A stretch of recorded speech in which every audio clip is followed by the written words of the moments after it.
again, and what we've got here is a this was sold to me as a Dwarf African Strangler, which would make that a Ficus Natalensis. I posted pictures of it, and of course another one video and everything, and I've had a few people tell me, oh, there's no way that that can be a African Ficus, that's got to be from Australia. But really, honestly, until somebody can give me a good solid idea of what it might be, I'm just going to kind of go with what it was sold to me as, definitely from a reputable nursery and everything, so I've got no reason to doubt them. But I am going to include a quick picture of this. Is, I believe, January 2019 when I first got it here. I do have a previous video if you really want to see some history on it. I kind of go through some old pictures and talk a little bit more about it. I actually pruned it just before winter, and it just really didn't like that. It never recovered all through, so I let it recover all the way through about May. About the end of May, I pruned it back really hard. That was a video that I made, and it's recovered since then again. And I know I don't want to work it really too close to winter, so my intentions are today to get in here and prune and wire it. There's a lot of branches growing out from crotches and all kinds of things going on, so I can kind of clean it up a little bit and get some wire on it, see what's going on, probably defoliate the whole thing too. But every time I've intended to do that, it seems like the branches lose flexibility whenever I'm done and I go to wire it. The defoliation process and the pruning is probably going to take me, probably going to take me at least an hour, so I'm definitely going to time lapse it on, no way I'm going to think you guys are going to hang in there with me while I do all that for a couple hours. So I'll time lapse it. Sometimes I actually find those kind of videos comforting to watch, or satisfying, however you want to put it. But for some reason, and I don't know if it's just like in my head or whatever, I'm just going to kind of check, like here you can see all these branches. It seems like I could be able to get some wire on the main branches, and it seems like after I work it, it becomes quite a bit less flexible. Of course, sometimes some of these smaller, skinnier ones I might end up just pruning off altogether. So some of these may not even be there once I get in there and see what's going on. But, you can clearly see that some of these more mature right now are flexible. But it just seems like once I start working it, all of a sudden it's like they lignify while I go. So now I got it on video, so we'll see.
Alright, so I cut off the camera, got a shirt bag on for somebody can see with a nipple or something, and just kind of studied this guy a little bit, and found, you probably tell from the time lapse there that I did prune a little as I went, but I found a couple of branches that are bothering me. I think, I almost went back and watched the previous video. I think that I talked about letting this part grow because I was scared that this was going to die for some reason, I think. I got plenty of energy going there now. This one's kind of crossing under this aerial root. I know I'm at least going to pop off the one that's crossing under the aerial root.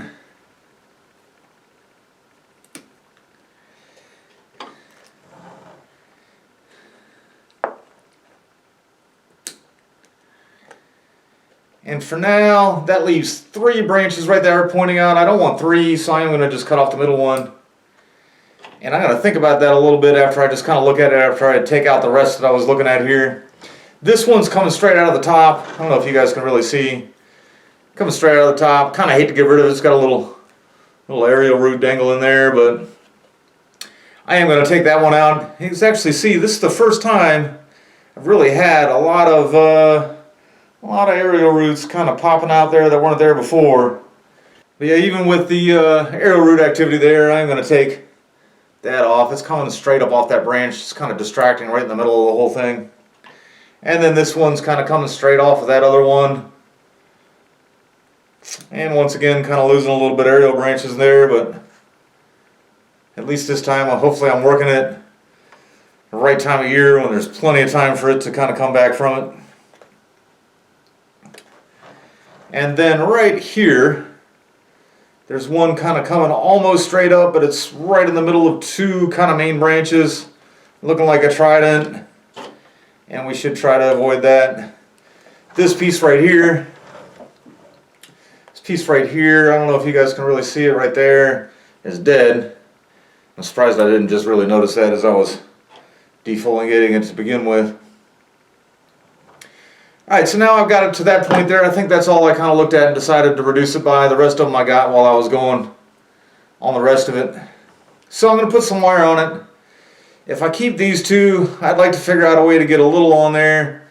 They're slightly woody. Some of these longest ones are really green on the end. I'm definitely not going to wire everything out to the end. I'm just going to try to get a little initial movement in there. I'll probably get some dye back in it because it's so green and because I cut the tip off.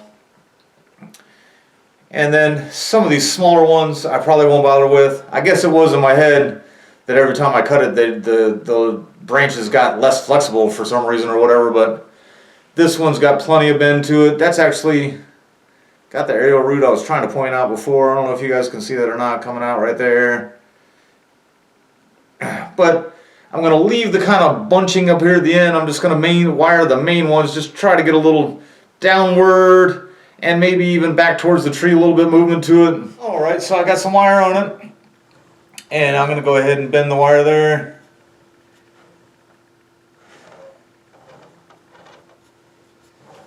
Then I got some, put a really heavy piece up here.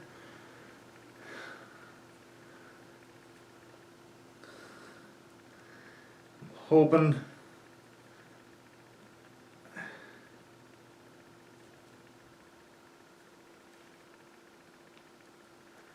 And I got some pretty good movement, kind of held it down a little bit there.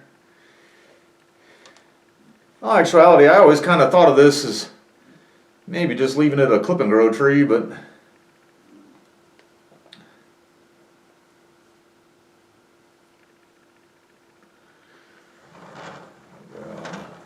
these two little branches down here I was talking about, I almost pruned them off, but I decided to keep them and just kind of wire them down. Might give me some aerial root action. And wire that one right on down to the rock. And if they kind of continue just looking awkward and don't really thicken or anything, I can always just prune them off later. Got these two here. Really just kind of twigs there, so I'll just try to get a little zigzag movement and point it down a little bit. This one too.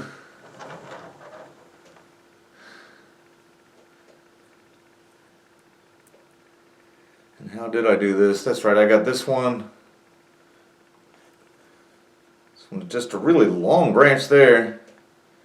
So, and that was the one with the real green on the end of it. I did have that wired to this one and then this one also wired together. I don't know how much more I'll be able to get in there, but I am going to try to get it down a little bit.